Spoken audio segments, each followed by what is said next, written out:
অবশেষে মহার্ঘ ভাতা 11 থেকে 20তম গ্রেডের জন্য 35% এবং 1 থেকে 10ম গ্রেডের জন্য 25% সুপারিশ করা হয়েছে, এমনটা কিন্তু জানিয়েছে বিভিন্ন রকমের সূত্র। এখন অনেকে আপনারা দ্বিধাদ্বন্দ্বে ভুগছেন, এই সূত্রটি আমরা কোথা থেকে পেলাম জানাবো সেই সম্পর্কে, এবং সেই সঙ্গে আরেকটি নিউজ আপনাদেরকে জানাচ্ছি। যদিও সুপারিশ করা হচ্ছে 35% এবং 25%, তবে সেটি 30% বা 20% কার্যকর হবে, এমনটা কিন্তু বিশেষ সূত্র থেকে জানা গিয়েছে। জানাবো কোন সূত্র থেকে আমরা এই সংবাদটি জানলাম। প্রিয় ভিউয়ার্স, আজকের নতুন ভিডিওতে সবাইকে স্বাগত জানাচ্ছি। আপনি যদি আমাদের চ্যানেলকে নতুন হয়ে থাকেন তাহলে এরকম ভিডিওর আপডেট পেতে চ্যানেলটি সাবস্ক্রাইব করে আমাদের সাথেই থাকুন, এবং ভালো লাগলে লাইক কমেন্টস করুন। আর সম্পূর্ণ ধারণা পেতে পুরো ভিডিওটা না টেনে দেখুন। তাহলে শুরু করা যাক। আপনারা দেখতে পাচ্ছেন যে মোহাম্মদ বাকিবুল্লাহ তিনি বলেছেন 1 থেকে 20তম গ্রেডের জন্য 25% এবং 11 থেকে 20তম গ্রেডের জন্য 35% মহার্ঘ ভাতা চলতি মাস থেকে সরকারি কর্মকর্তা কর্মচারীরা পাবেন। সুপ্রিয় ভিউয়ার্স, এবং বিভিন্ন পত্রপত্রিকার সংবাদ আমরা জেনে নেই। এখানে বলা হচ্ছে যে সরকারি কর্মচারীদের জন্য সংশোধিত বাজেটে মহার্ঘ ভাতা বরাদ্দ রাখার চিন্তা, এবং 50% যে মহার্ঘ ভাতা দাবি করা হয়েছিল সেই মহার্ঘ ভাতা দিলে প্রণোদনা বা বিশেষ সুবিধা থাকবে কিনা, এবং মহার্ঘ ভাতার কোপ পড়েছে উন্নয়নে, সেমনটা কিন্তু বলা হচ্ছে। সংশোধিত বাজেটে সরকারি কর্মকর্তা কর্মচারীদের জন্য মহার্ঘ ভাতা খাতে বরাদ্দ রাখার চিন্তা ভাবনা করা হচ্ছে।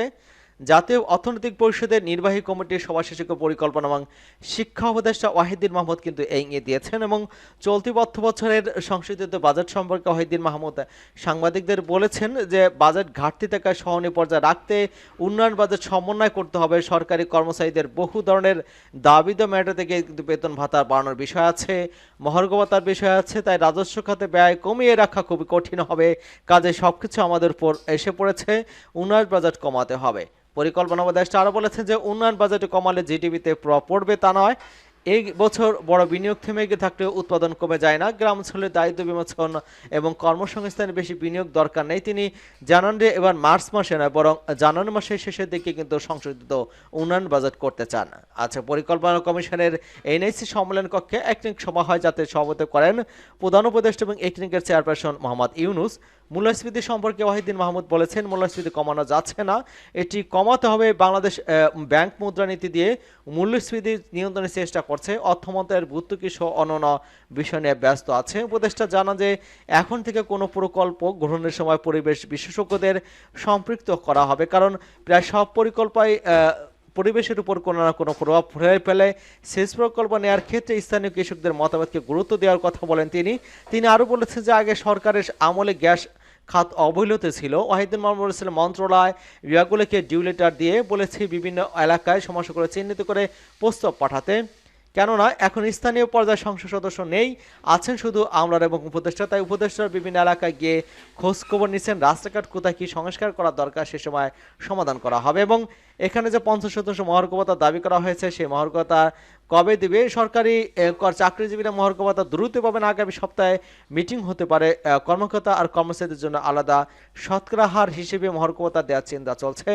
বৈষম্য নিরসনের জন্য কর্মচারীদের শতকরা হার বেশি হবে, এটা কিন্তু আপনারা ইতিমধ্যে দেখতে পেয়েছেন যে এখানে যেটা বলা হচ্ছে যে 35% এবং 25%, সেটা কিন্তু আপনারা ইতিমধ্যেই দেখতে পেয়েছেন। বৈষম্য নিরসনের জন্য কার্যকরী শতকরা হার বেশি হবে, সর্বোচ্চ এবং সর্বনিম্ন অ্যামাউন্ট ফিক্সড করে দেওয়া হবে। আমরা যদি পূর্বে জারিকৃত মহার্ঘ ভাতার আদেশগুলো পর্যালোচনা করি, সেখানে কিন্তু দেখবো যে 20% 1500 টাকা এবং সর্বোচ্চ 6000 টাকা নির্ধারিত ছিল।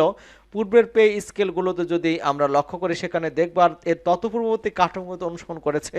আলোচনা দেখে এটাও মনে হচ্ছে এর ব্যতিক্রম হবে না। আলোচনাগুলো শুনে এটিও বোঝা গেল যে এবছর পে স্কেল সুবিধা চালু হচ্ছে না, কারণ যদি 2 থেকে 3টি সেবা জারি করা হয়, সেক্ষেত্রে কিন্তু পে স্কেলটা 25 সালে হবে না, সেটা 25 সালের জুলাই মাস থেকে হতে পারে। এবং যে মহার্ঘ ভাতা দেওয়া হচ্ছে এই কারণে কি আসলে যে প্রণোদনা বা আছে সেটা কিন্তু বাতিল করা সমীচীন হবে না। ইতিমধ্যে কিন্তু বিভিন্ন সংগঠনের পক্ষ থেকে দাবি করা হয়েছে যে প্রণোদনা দেওয়া হয়েছিল সেই যেটা যদি বাতিল করা হয়, তাহলে তাদের বেতন স্কেল তেমন মানে মহার্ঘ ভাতা দেওয়ার ফলেও কিন্তু তাদের তেমন কোনো মানে সুবিধা তারা পাবেন না। এবং আমরা পূর্ববর্তী যে প্রজ্ঞাপন আছে সেটা যদি আমরা লক্ষ্য করি, সেখানে কিন্তু সর্বনিম্ন 1500 টাকা এবং সর্বোচ্চ কিন্তু 6000 টাকা নির্ধারিত ছিল। এবছর তার ব্যতিক্রম হবে না বলে মনে হচ্ছে। এবং এখানে আরও 60টি দাবি করা হয়েছে কর্মচারী কর্মকর্তাদের পক্ষ থেকে। সেই দাবিগুলো নিয়ে অন্য ভিডিওতে আলোচনা করা হবে। এবং এই প্রণোদনা সুবিধা কিন্তু বাতিল দেওয়া ঠিক হবে না, এমনটা কিন্তু জানানো হয়েছে। এবং মহার্ঘ ভাতার কারণে কিন্তু উন্নয়নে কোপ পড়বে, সেটা কিন্তু ইতিমধ্যে একনেক সভায় এটা আলোচিত হয়েছে। এবং সরকারি কর্মচারীদের মহার্ঘ ভাতার দাবি মেটাতে গিয়ে কিন্তু উন্নয়ন খাত করা বরাদ্দ কমাতে যাচ্ছে। এবং অভ্যুত্থানে আওয়ামী লীগ সরকারের পতনের পর গঠিত যে অন্তর্বর্তীকালীন সরকার, এরই মধ্যে কিন্তু সরকারি চাকরিদের মহার্ঘ ভাতা দেওয়ার সিদ্ধান্ত নিয়েছে। এখন বাজেট সংশোধন করে বার্ষিক উন্নয়ন কর্মসূচির আকারে কমানোর সিদ্ধান্ত নিচ্ছে বলে জানিয়েছে পরিকল্পনা উপদেষ্টা অধ্যাপক ওয়াহিদুদ্দিন মাহমুদ। প্রধান উপদেষ্টা মোহাম্মদ ইউনূসের সভাপতিত্বে সোমবার একনেকের সবার পর কিন্তু এই সম্মেলনে ওয়াহিদুদ্দিন মাহমুদ বলেছেন যে বহুদিন দাবি দেওয়া মেটাতে কিছু বেতন ভাতা সব মহার্ঘ ভাতা বাড়ানোর বিষয় আছে, কাজে রাজস্ব খাত কিন্তু ব্যয় কমিয়ে রাখা খুব কঠিন হবে, এমনটা কিন্তু তিনি জানিয়েছেন।